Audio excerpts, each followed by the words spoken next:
देव सर्वकार्येषु सर्वदा.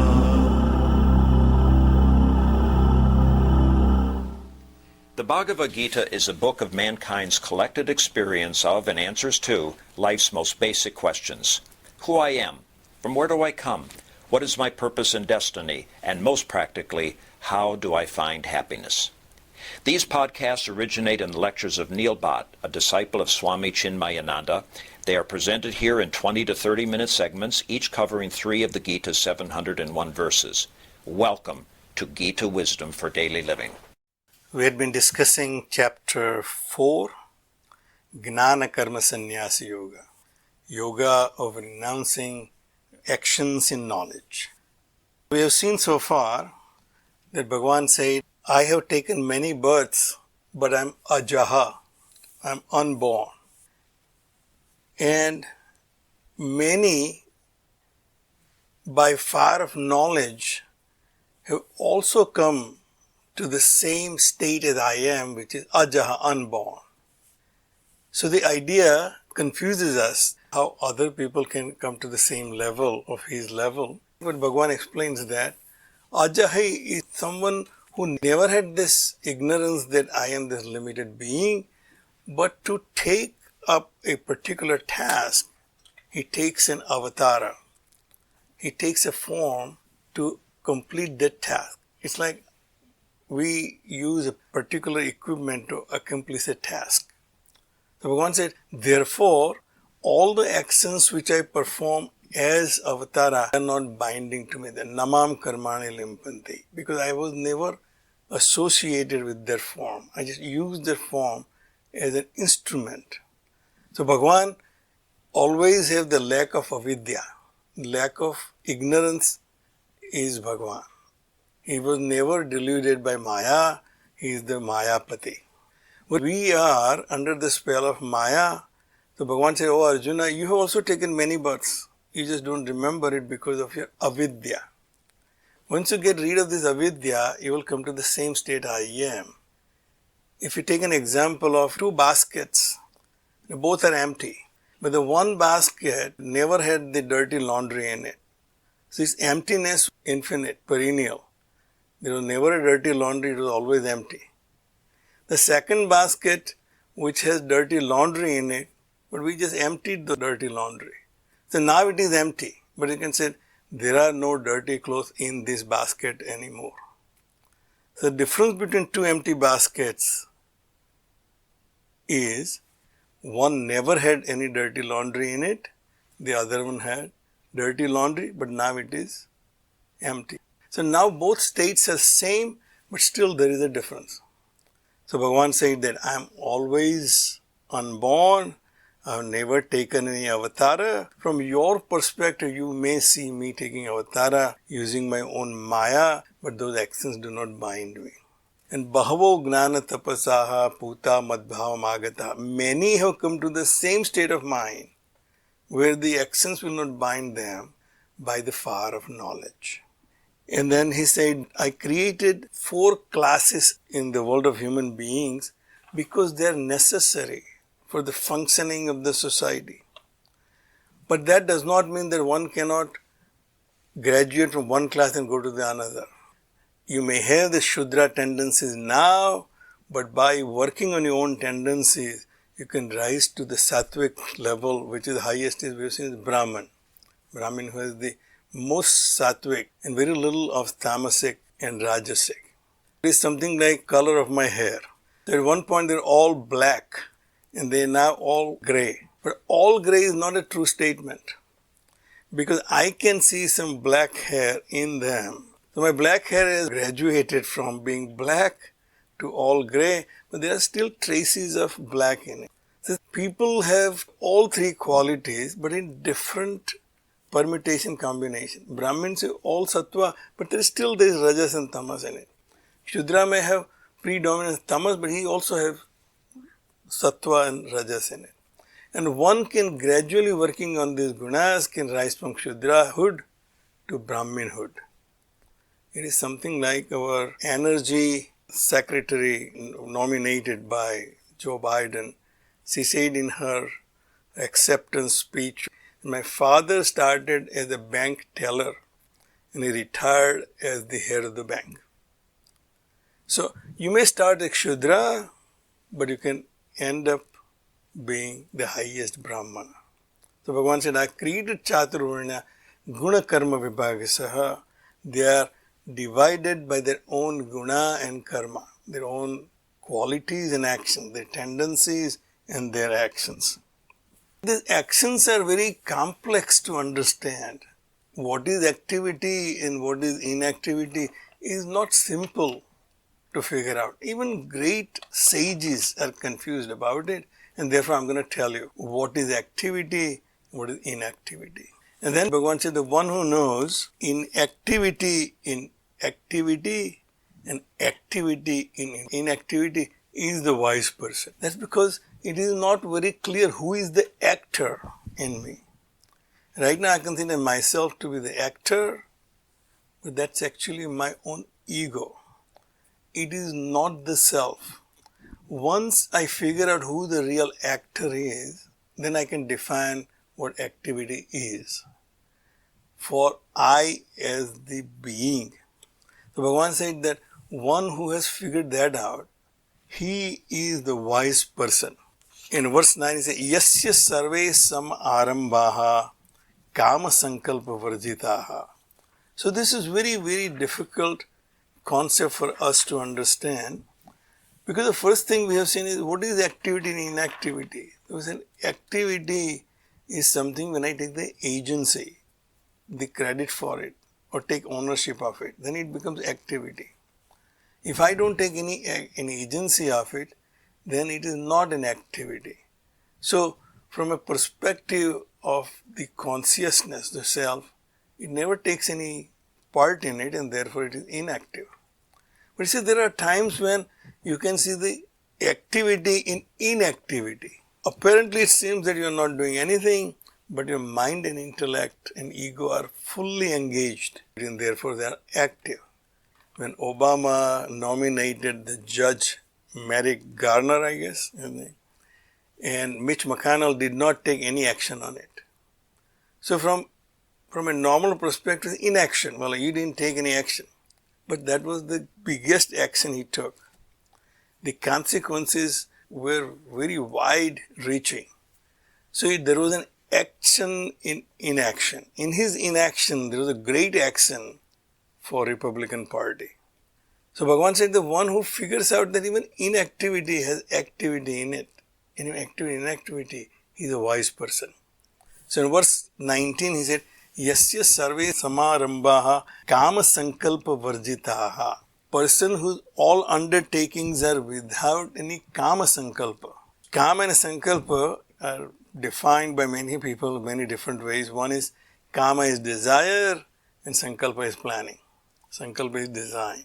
Sankalpa is determination. But one Shankaracharya defines that as cause for action. Because every action which I take has its own cause. Action is a kriya, it always has a karan. Every kriya is sakarana, it has its own cause. So every action I take has a cause behind it. The cause is my desire, my goal to achieve something. He said one who has no cause to act and still takes in any undertaking, that's undertaking without any kama and sankalpa. Wise person, all his endeavors are without any kama sankalpa. No desire prompted activity he undertakes. Gnana agni dagdha karmanam. He is acting in this world just like anybody else, but all his actions are burned by the fire of knowledge. That avidya which I have right now, that I am the doer. When I come to the conclusion that I am not the doer, but my mind, intellect and ego are the doer. That differentiation is the knowledge. So avidya is mitigated by vidya, that I am not this limited being, but I am the all-pervading consciousness. That fire of knowledge burns all actions performed by the wise person. Tam ahuhu panditam buddhaha. Such a person is called a gnani by the wise people. Bhagavan continues the characteristics of a wise person. This is something similar to what we have seen in chapter 2, Sthita Prajna's characteristics. We have seen the definition of a Sthita Prajna, one who is devoid of all desires in his mind, who has emptied his mind of all desires, is a Sthita Prajna. Bhagavan says something similar here. All his undertakings are without any desire prompted activities. Tyaktva karma phala asangam. He has given up the attachment to the fruits, which we have seen in Karma Yoga. Give up the anxiety for the fruits of actions. Fruits are guaranteed by law of karma. Once you perform an action, there will be result, appropriate result. You should have complete faith in that law of action. Therefore, you should not be anxious about any particular results to come out of your own action. You should be only focused on your actions alone and let the result come as they should be. Tyaktva karma phala asangam. Therefore, he has given up the attachment to the fruits of actions. Nitya truptaha. And then he is content all the time by whatever he is getting in his life. Nirashrayaha. He is not dependent on anything for his own happiness or satisfaction. He is satisfied in himself, by himself. He does not need anything from outside to make him feel complete. He feels complete, therefore there is no need to acquire anything or accomplish anything from outside to make him feel complete. So therefore, nira ashraya. Karmani abhi pravruttva api naiva kinchit karoti saha. Such a person, if he is not attached to the fruits of actions, he is always content, he is not dependent on anything. Whatever actions he performs, it is considered to be inaction. Naiva kinchit karoti saha. Such a person is not doing anything. In other words, no actions are binding him.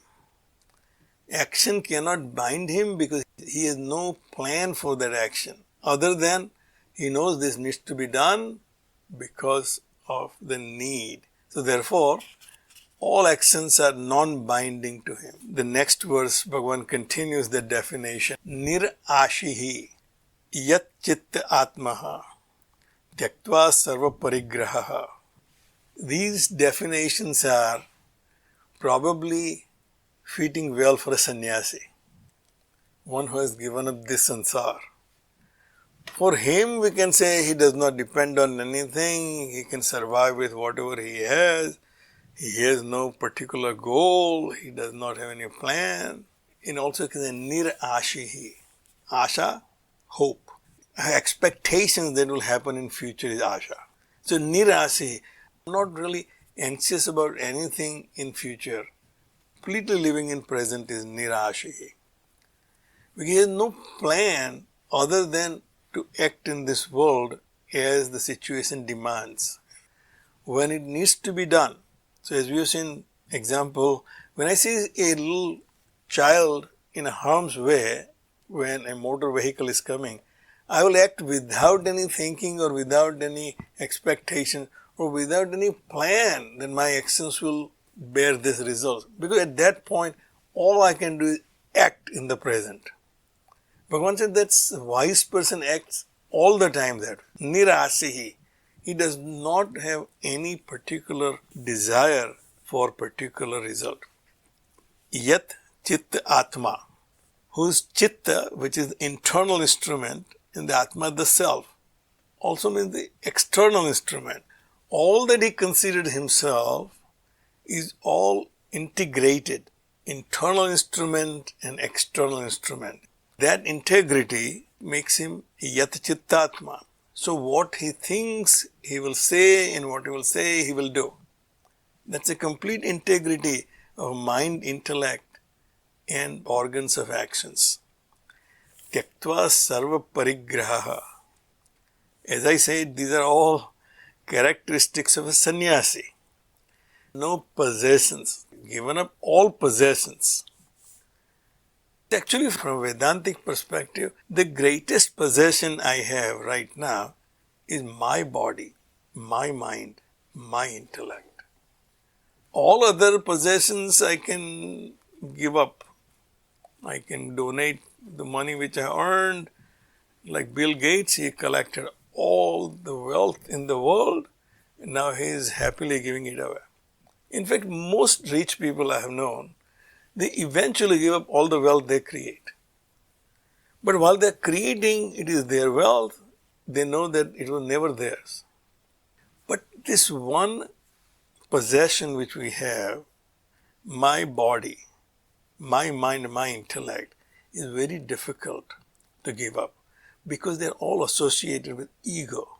So we're going to take to a sarva parigraha, person who has given up in those possessions. I don't consider this body to be me. I don't consider the mind to be me. I don't consider my intellect to be me. They are the equipment I have borrowed from the Prakriti and I have to give back to the Prakriti when time comes. Shariram kevalam karma kurvan na apnoti kilbisham. All actions performed by him are considered to be performed by the equipment only, by the body only.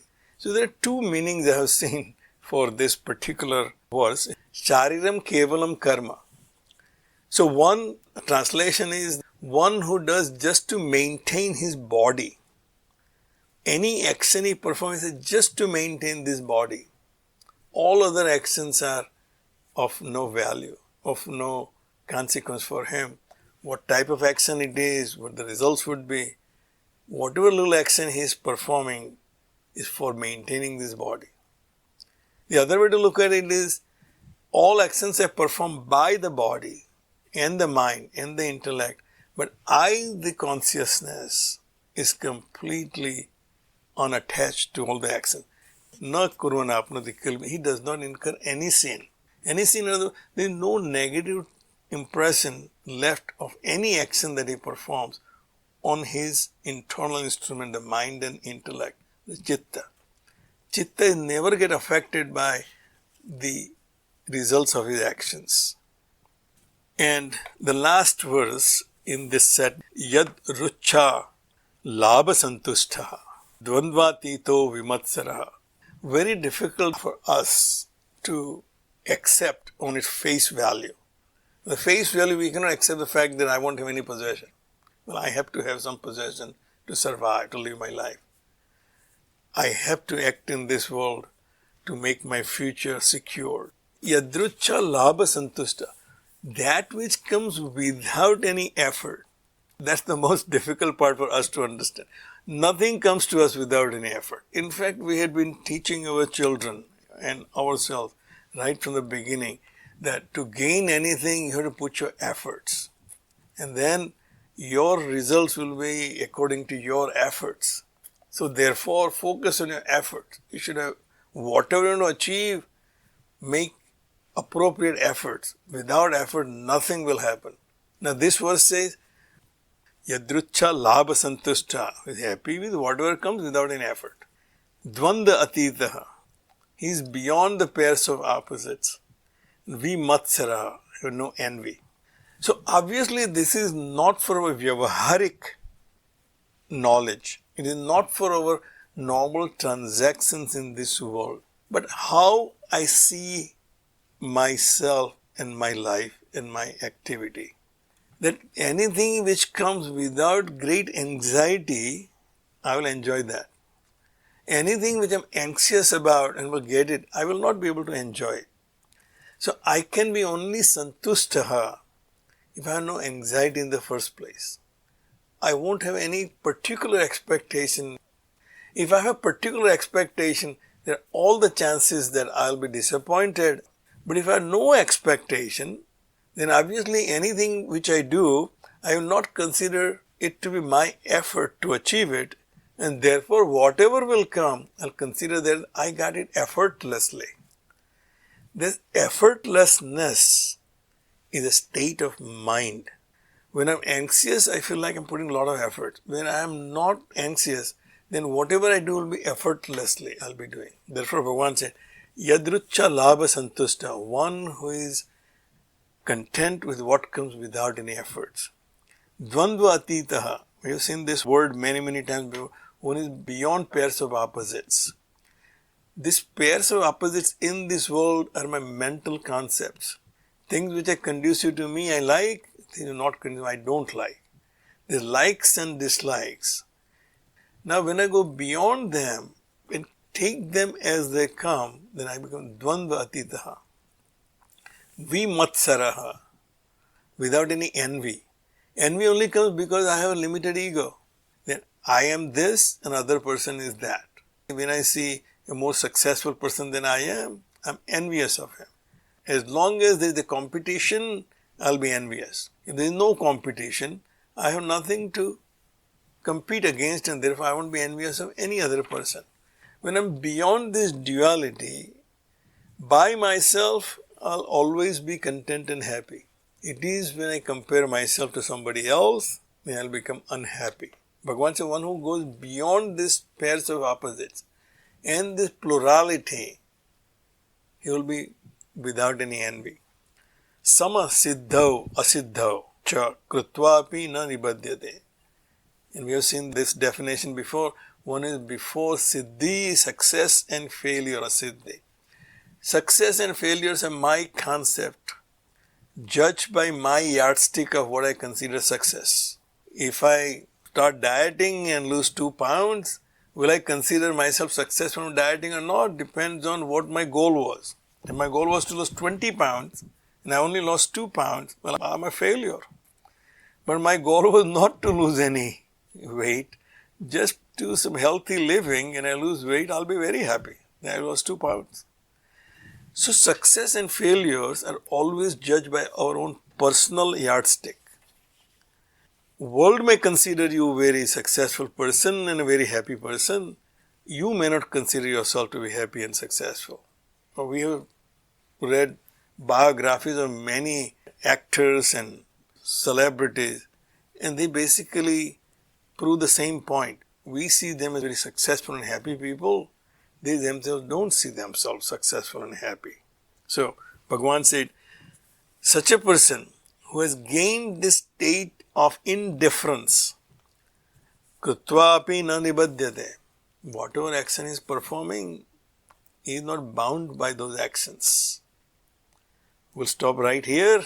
If you find this podcast helpful, please support it by donating any amount by going to the episode's website at neilbhatt.podbean.com or at chinmayarichmond.org. Thank you. Om Sarve Bhavantu Sukhina Sarve Santu Niramayaha Sarve Bhadrani Pashyantu Ma Kaschid Dukkha Bhag Bhavet. Om Shanti Shanti Shanti. Harihi Om. Shri Gurubhyo Namaha. Harihi Om.